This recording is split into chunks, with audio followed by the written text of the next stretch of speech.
Okay, so Nick, international franchise development.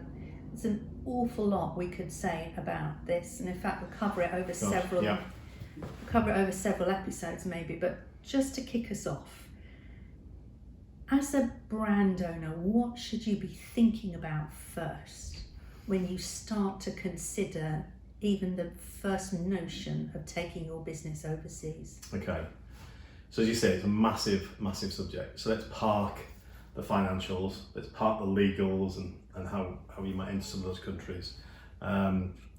Let's park whether you're going to go master or whether you're going to do some of it yourself. I suppose the first question people need to be asking themselves is it sanity over vanity, in terms of, is it a nice to have? Is it nice to think I've got a brand that's in the UK and now is also in other markets, when those other markets are quite a long way away and there's going to be management issues of taking care of those franchisees in country? But are you not better, have that initial question with yourself, are you not better really developing out your UK model first and getting all the learnings and all the revenues that will come from that, but you're in a stronger position to do some of the things that you might want to do with your brand internationally? Yeah, I mean, that expression sanity versus vanity is really quite on point, isn't it? Because quite a lot of franchisors, once they've set themselves up, quite early doors, get approaches from people in other countries saying, oh, I'll take your brand and I'll give you X amount of money for it. And that's very tempting sometimes, but what would you say are some of the reasons for not doing that? Yeah, I mean, again, look at your current business, your UK business. Will it fall? You're going to start spending time, effort, and finances outside of the country, and don't forget that individual will be having a vanity sanity conversation with themselves. Are they ever really going to grow it out? What do you really know about them? You need to be very careful who you get into bed with over in a new country. Who's going to represent your brand. But I'd make sure everything that you're doing from a UK perspective is watertight and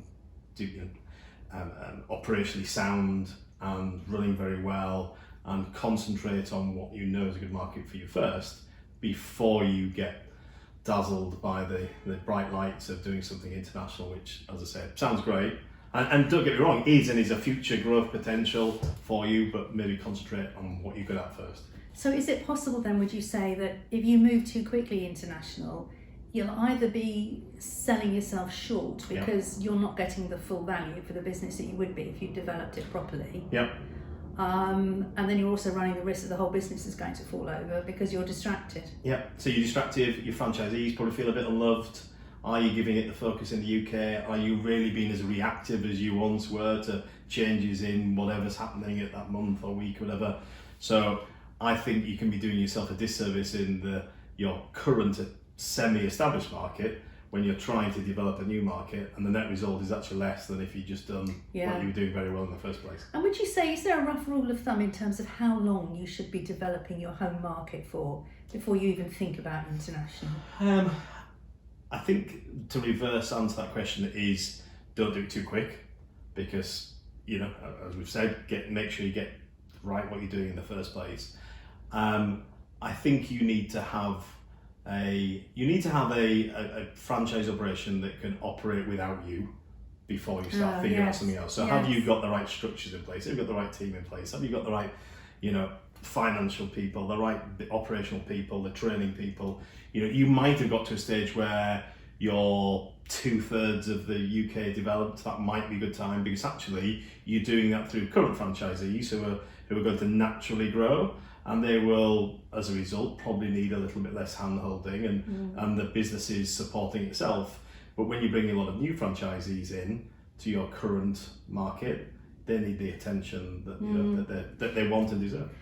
And when you said about be careful who you get into bed with, what kind of scenarios can people fall into a bit too easily? Yeah, so people who say they've got brands and look for the proof of what they are doing with those brands. Are they delivering to their development agreements that they signed up to? Oh great, these guys are along and they've already done 10 so-and-sos. Yeah, but they're supposed to do 40 by now. Yeah. Oh, right, okay. What else are they trying to do? What's their motivation for doing it? Why do they want your brand out there? And you know, are they a reputable partner? You know, and can you, well, you need to do your due diligence on those individuals because it's a long relationship that you're signing up to. And in, you know, again, we won't get into the legals and financials, there's lots of things at play. So you need to be careful before you make those steps. Okay, that's very helpful. So I think we'll do a deep dive in another episode into some of these issues and look a bit more detail at them. That'd be good.